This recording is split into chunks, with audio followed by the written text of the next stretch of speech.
देखिए अभी हम पढ़ रहे हैं क्या, अभी हम आपको बता रहे हैं पुष्प के बारे में, ठीक है। और पुष्प के बारे में जो बता रहे हैं ध्यान से देखिएगा इसके बारे में कि हम इसके बारे में क्या नॉलेज लेने वाले, क्या जानने वाले हैं, ठीक है। तो देखिए सबसे पहले बात, हम पुष्प के बारे में जब जान रहे हैं तो पुष्प के बारे में देखिए क्या है। सबसे पहले इसको क्या बोलते हैं, यह है पुष्प की पंखुड़ी। क्या है? पुष्प की पंखुड़ी। क्या है? पुष्प की पंखुड़ी। पंखुड़ी जिसको कि हम पुष्प का दल कहते हैं। क्या कहते हैं? दल। हाँ, थोड़ा सा आवाज मैच कीजिएगा। पुष्प का क्या कहते हैं? दल कहते हैं।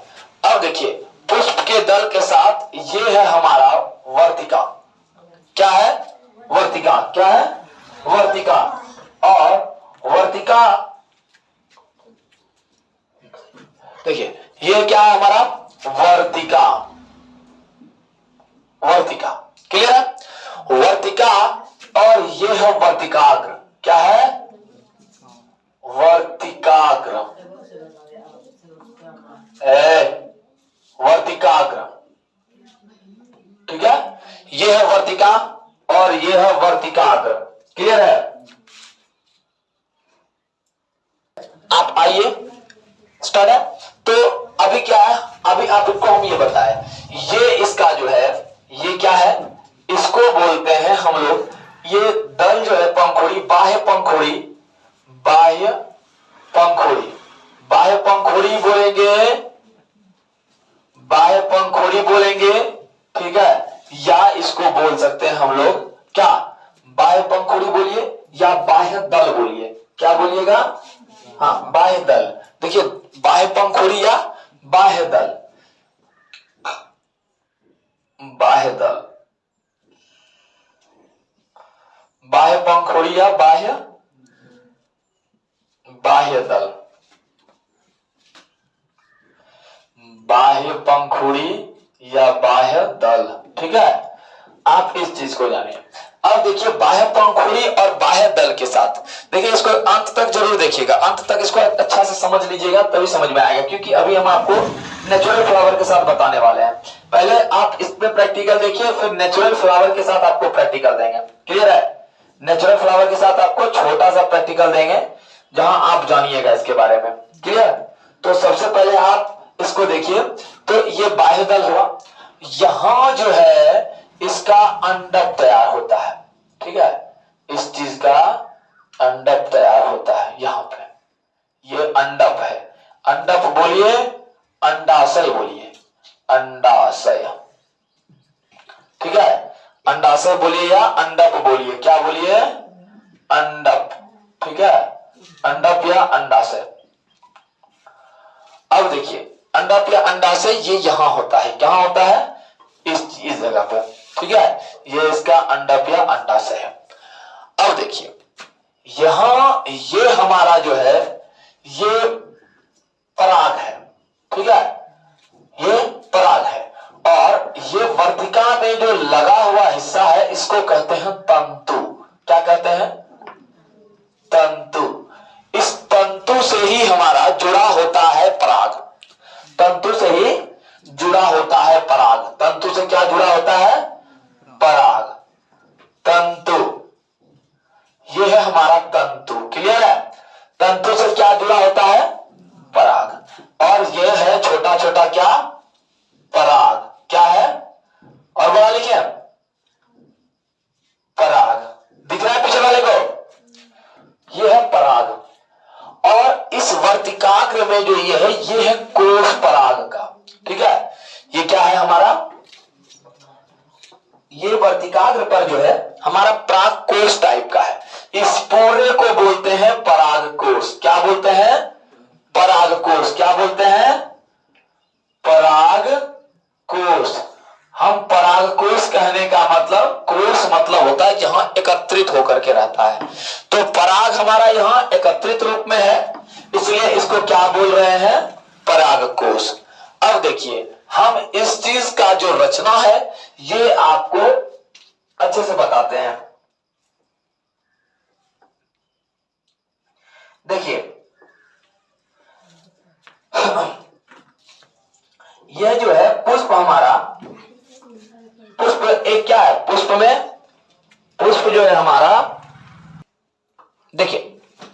बता रहे थे कि बता ये रहे हैं आपको कि पुष्प के बारे में, कि पुष्प जो है, पुष्प जो कार्य करता है किस प्रकार कार्य करता है। हमको लगता है कि पुष्प हमारा केवल पुष्प है, लेकिन पुष्प में भी हमारा नर और मादा होता है। ठीक है, पुष्प में भी हमारा नर पुष्प और मादा पुष्प होता है। तो नर पुष्प जो है और मादा पुष्प जो है वो दो तरीके का होता है। ठीक है, नर पुष्प जो है वो केवल पुष्प होता है इस प्रकार का, कोई भी डाली से लगा हुआ हमारा ये पुष्प होगा। ठीक है, ये इसका डंठल है। क्या है? पुष्प का है डंठल, डंठल, डंठल, यानी ये इसका डंडी है जिससे ये पुष्प लगा होता है। हाँ, इसका गर्दन है जिसमें ये पुष्प जुड़ा है, इसको हम पुष्प का गर्दन भी बोल सकते हैं। क्या? गर्दन। ये पुष्प का हमारा गर्दन भी है। क्लियर? और ये पुष्प जो है हमारा क्या क्या करता है? ये पुष्प हमारा अकारिकीय कार्य करता है, भ्रौणिक कार्य करता है, इसमें लैंगिक जनन की प्रक्रिया भी पूर्ण होती है। ठीक है, इसमें भ्रौणिकीय होता है, हाँ, भ्रौणिकीय और अलैंगिक जनन का क्रिया भी ये पूर्ण करता है। ये भ्रूणीय होता है, इसमें अलैंगिक जनन द्वारा भी कार्य, सॉरी, लैंगिक जनन द्वारा भी कार्य होता है। लैंगिक जनन इसका कैसे होता है? देखिए, हमारे पास जो मादा पुष्प होता है, मादा पुष्प, आपको हम एक प्रैक्टिकली दिखाते हैं। देखिए,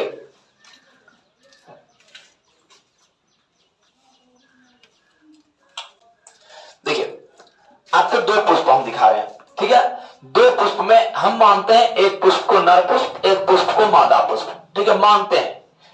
हाँ, तो नर पुष्प यहां इसमें आपको इसलिए ये नहीं दिखेगा कि नर और मादा कौन सा है, तो ध्यान रहे कि नर पुष्प केवल डंठल के साथ होता है, केवल डंठल के साथ पुष्प होगा तो नर पुष्प, और डंठल के साथ अगर इसका फल होगा, डंठल, फल, फिर पुष्प, तब वो हो जाएगा मादा पुष्प। क्लियर है? डंठल,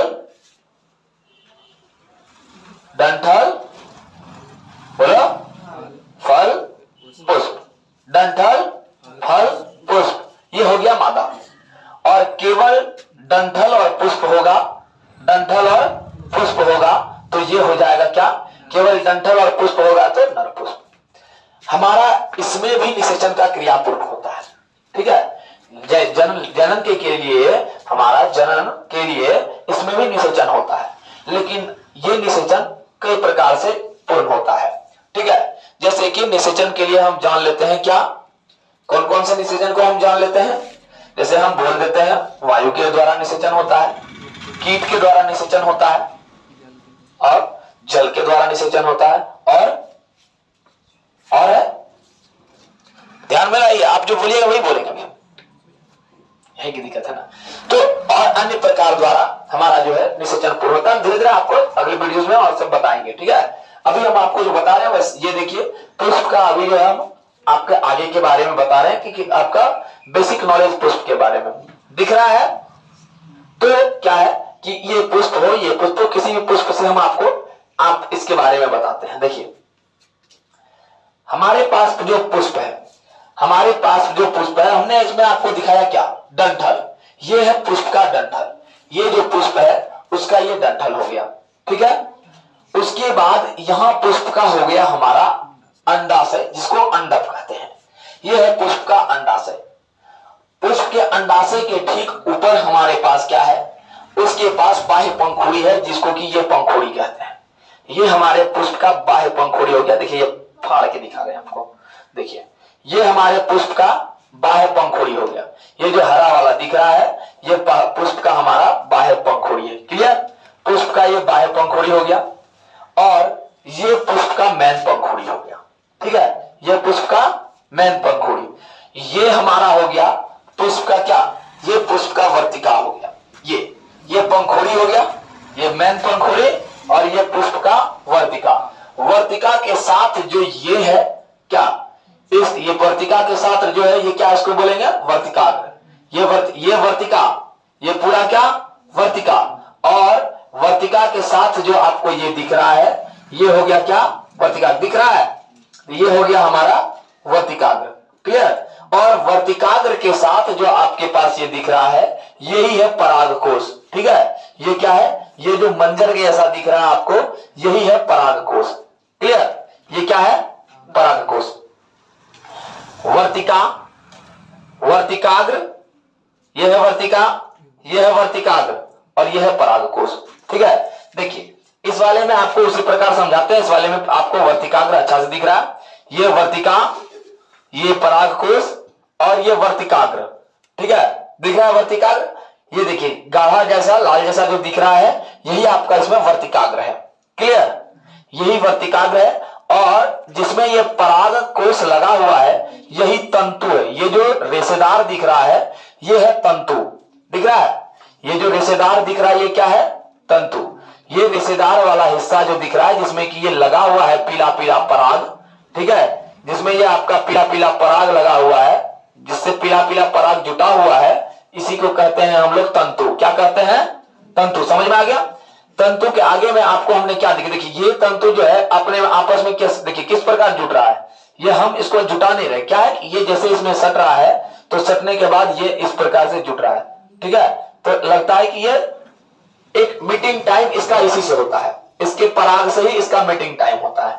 ठीक है, मीटिंग इसका पराग से जो यहाँ, और ये ध्यान रखना है कि ये जो वर्तिकाग्र है, ये वर्तिकाग्र हमारा सीधा अंडक से जुटा होता है, अंडाशय से जुटा होता है। ये अभी हम आपको दिखाते हैं ये वर्तिकाग्र कैसे अंडाशय से जुटा होता है। देखिए ध्यान से देखिएगा, ये देखिए कि सबसे पहले हम इसके डंठल को आपको हटा के दिखाते हैं। ये इसका डंठल यानी गर्दन था जिससे ये पुष्प जुटा हुआ था, ये डंठल हटा के आपको दिखा रहे हैं, दिख रहा है, तो ये डंठल यानी इसका गर्दन हो गया। ठीक है, गर्दन के बाद इसके पास आता है ये बाह्य दलपुंज जिसको कि बाह्य पंखुड़ी कहते हैं।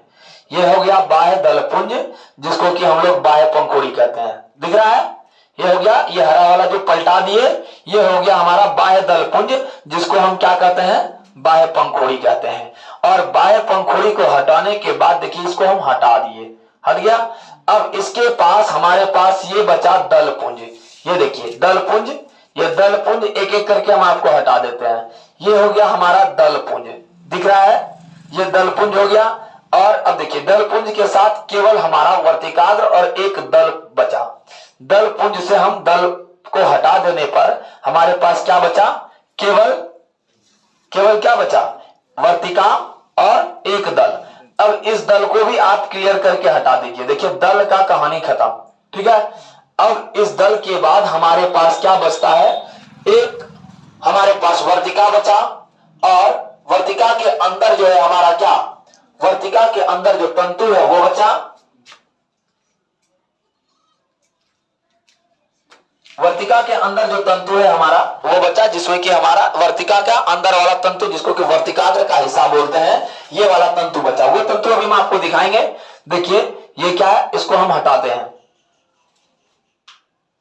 देखिए ये अपने अंदर अपने अंडाशय को ढक करके रखता है। देखिए इसको हम हटाते हैं एक एक करके, ये देखिए ये इस प्रकार से हट गया और हमारे पास क्या बचा, ये धीरे धीरे उसको हटा दीजिए। ये हटाने के बाद आपके पास क्या बचा, इसके पास ये हटाने के बाद आपके पास धीरे धीरे जब ये पूरा हटा देते हैं तो आपके पास केवल और केवल बच जाएगा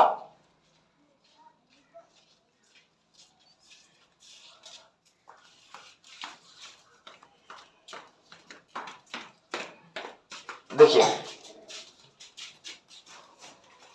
आपके पास ये हटाने के बाद केवल और केवल क्या बचेगा, जो रहेगा वो होगा हमारा क्या, तंतु किसका, वर्तिकाग्र का। देखिए अब जो आपके पास बचा ये हो जाएगा हमारा वर्तिकाग्र का तंतु, जो आपको कुछ इस प्रकार दिखेगा। देखिए यहां ध्यान दीजिए, ये देखिए ये निकला आपका वर्तिकाग्र का तंतु, बस धीरे धीरे निकाल देते हैं। ये देखिए आपको दिखा, ये आपका वर्तिका निकल गया। वर्तिका के साथ आपको ये पराग दिख रहा है जो पराग के तंतु से जुटा हुआ है, और ये हो गया आपका वर्तिका के बाद का हिस्सा जो कि आपको दिख रहा है क्या, देखिए किस प्रकार ये अंडक से जुटा होता है। ये हिस्सा दिख रहा है आपको, देखिए ये अंडक से किस प्रकार जुटा हुआ है।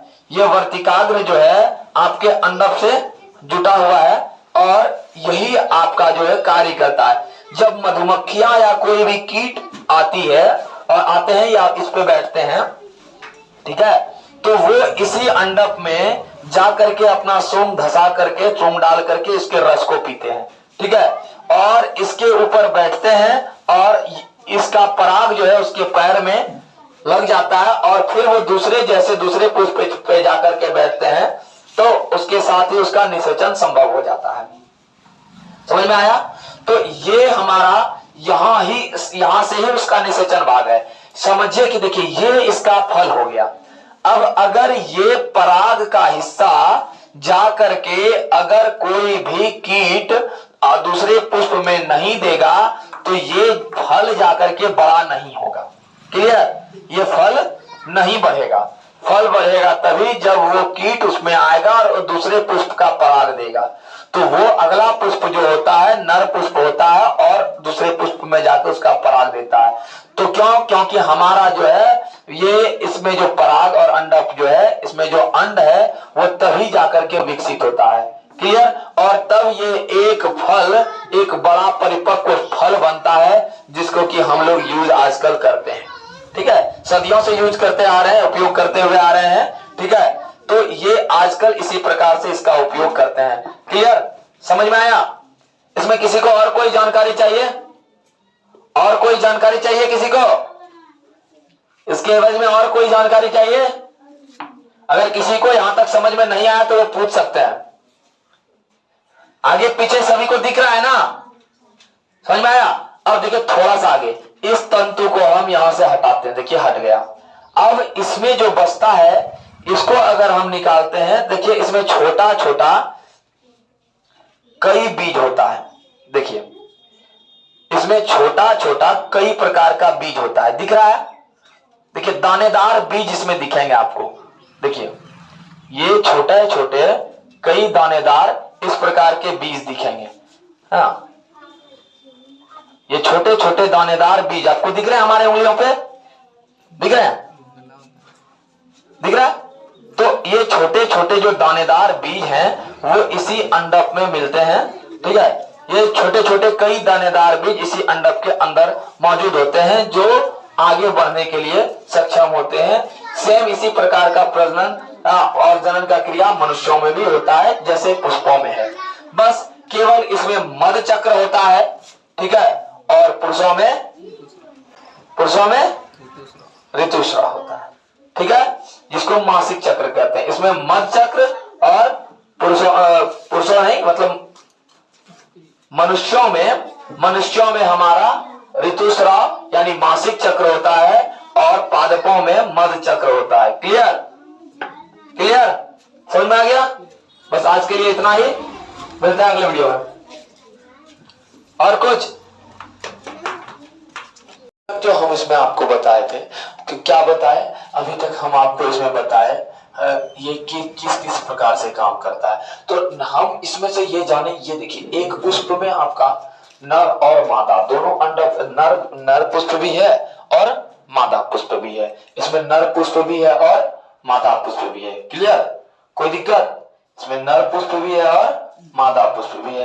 तो अरे इसमें नर पुष्प का कार्य कौन करता है, यानी नर वाले हिस्से का कार्य कौन करता है और पुरुष वाले हिस्से का कौन कार्य करता है? तो देखिए नर वाले हिस्से का कार्य करता है पुंकेसर।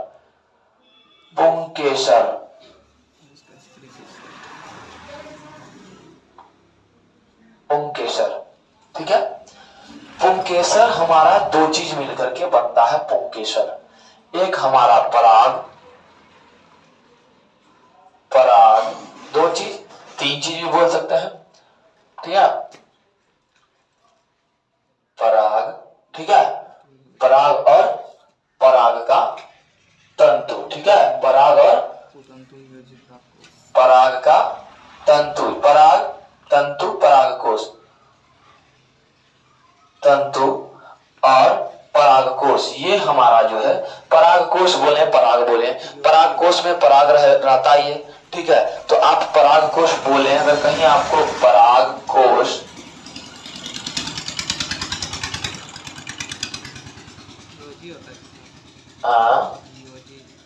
क्या बोले? योजी की तरह होता है। हाँ, योजी की तरह। तो परागकोश में योजी की तरह कौन होता है? कौन होता है? का तीनों भाग होता है, परागकोश और तंतु और योजी। परागकोश, तंतु और योजी। योजी बोल सकते हैं किसको? इसमें आप योजी किसको बोलिएगा?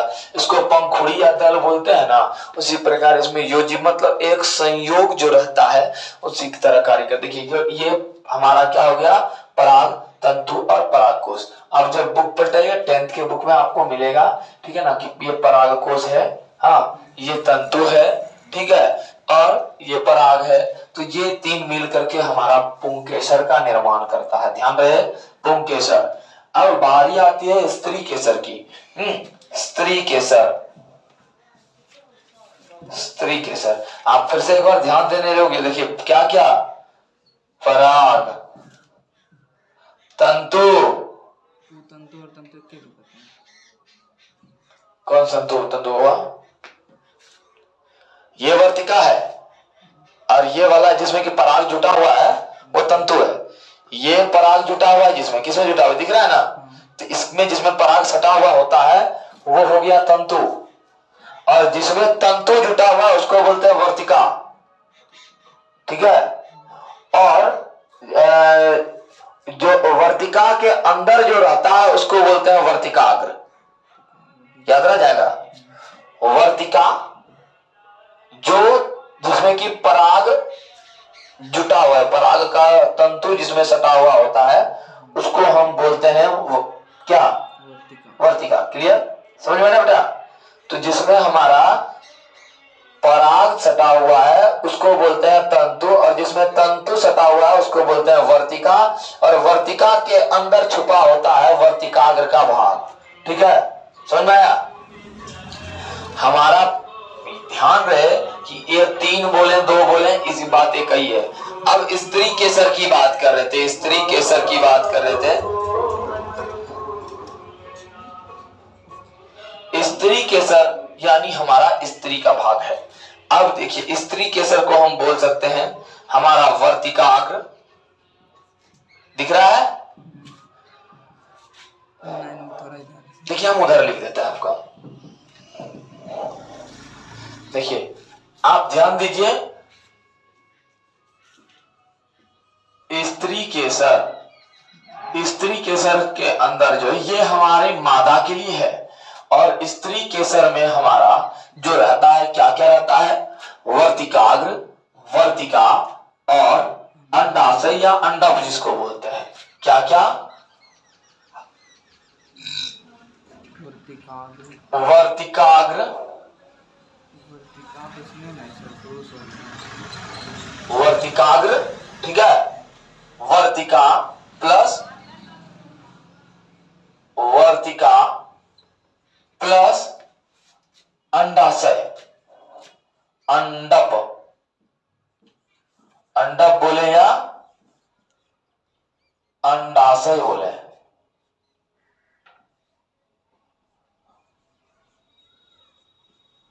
ठीक है, ये 3 चीज जो है हमारा कुछ इस प्रकार मिला हुआ है। अब ये 3 चीज मिल करके हमारा एक स्त्री केसर का निर्माण करता है। जब ये 3 चीज अकेले कहीं रहेगा और पुंकेसर जो है, पुंकेसर का कोई भी भाग स्त्री केसर से मिल जाएगा, तो वो पुष्प हमारा क्या होगा? वो पुष्प हमारा खिल उठेगा। ठीक है, मतलब खिल उठेगा मतलब वो अपना कार्य करना चालू कर देगा। हम आपको नॉर्मल बताए थे, क्या बताए थे भैया पहले, कि एक अगर हम कोई भी सब्जी या फल वाला देखें तो इसमें जो है हमारा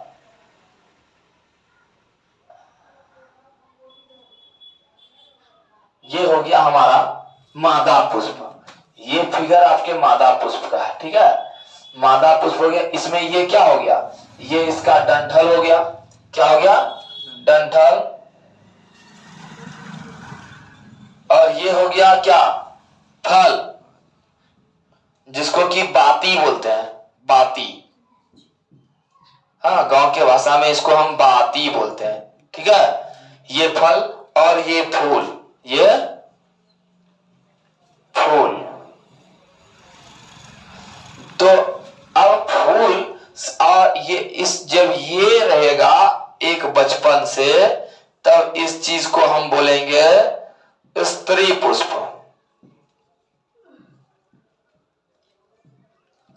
लेकिन यही अगर एक साथ मिला हुआ रहेगा, केवल ये इसमें केवल क्या रहेगा, फूल रहेगा, के साथ से फूल।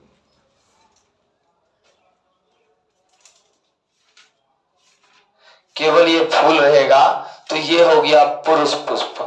इसको हम पुरुष पुष्प बस बोल सकते हैं। हाँ, जिसको कि जिसमें पुंकेसर का मात्रा, पुरुष पुष्प।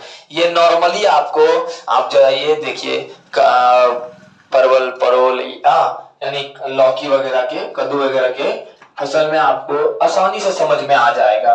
जब हम कद्दू का फल और पेड़ देखेंगे, मतलब लत देखेंगे, तो आपको ये क्या, अगर कद्दू का क्रीपर, पंपकिन क्रीपर आपको मिलेगा, तो पंपकिन क्रीपर में आपको ये चीज आसानी से समझ में आएगा। देखिएगा उसमें आपको आसानी से लगेगा कि ये हमारा स्त्री पुष्प है और ये हमारा पुरुष पुष्प है। स्त्री पुष्प में पहले से, जिस समय से वो निकलेगा, उसी समय से उसके डंठल में उसका फल लगा हुआ होता है।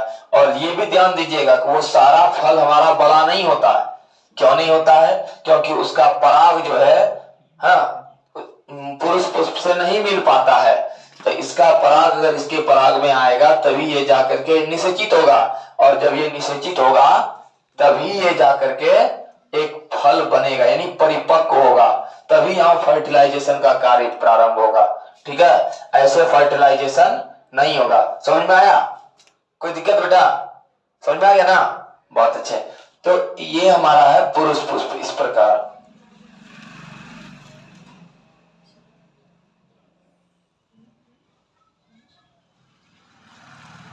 पुरुष पुष्प, तो पुरुष पुष्प आप समझ गए और स्त्री पुष्प आप समझ गए। तो इसमें केवल और केवल क्या होता है, आपका ये ग्रीवा, जिसको डंठल को हम बाती को क्या बोल सकते हैं, ग्रीवा बोल सकते हैं। इसका कल बताए थे, ग्रीवा यानी गर्दन। इसमें जिसमें सटा हुआ है, इसका तो गर्दन ही होगा ना ये, तो गर्दन। तो इसमें वही होता है, केवल ग्रीवा और फूल। ग्रीवा, और ये ग्रीवा है और ये फूल है। ठीक है, इसमें फल नहीं होता, बाती पहले से नहीं होता है। क्लियर? कोई दिक्कत? समझ में आ गया? निषेचन का कार्य हमेशा, देखिए आप जानते हैं, आपको बताया गया था स्वपरागन, परपरागन। तो जिसमें एक स्वपरागन हो गया कि खुद से जाकर के, खुद से हिलते हुए फूल हवा के द्वारा मिल गया, निषेचित हो गया, स्वपरागन। परपरागन होता है कीट के द्वारा। स्वपरागन और जल के द्वारा भी आप कर सकते हैं। जल में उसका हिलते हिलते तैरते तैरते आ गया और उसका पराग उसमें चले गया, तो स्वपरागन का खुद हो गया। और करवाया जाएगा तो परपरागन, जैसे हम कृत्रिम तरीकों से करवाए या प्राकृतिक तरीके से पक्षी, पेड़ पक्षी, कीट वगैरह मिल करके करे, तो हो गया ये परपरागन हुआ। समझ में आया? तो परागन का के लिए परागन, यहाँ हम परागन इसलिए बोलते हैं क्योंकि इसमें जो है ना, फर्टिलाइजेशन का कार्य जो है पराग के द्वारा होता है। ठीक है, ना कि शुक्राणु और अंडाणु के द्वारा होता है। क्लियर है? समझ में आया ना? क्या बोला चले? समझ में आया? यहाँ हमारा पराग के द्वारा होता है, इसीलिए इसको परागन कह रहे हैं। क्लियर है? कोई दिक्कत? समझ में आया? पक्का? तो बाद बाकी आप इस चीज को देखिए और इससे आपको समझ में आएगा। क्लियर है? कोई दिक्कत अंजलि? समझ में आया अभिषेक? ठीक है, तो आगे देखिए, इसमें इस चीज को आगे फिर बताएंगे, अगले पार्ट में देखते हैं। कोई दिक्कत?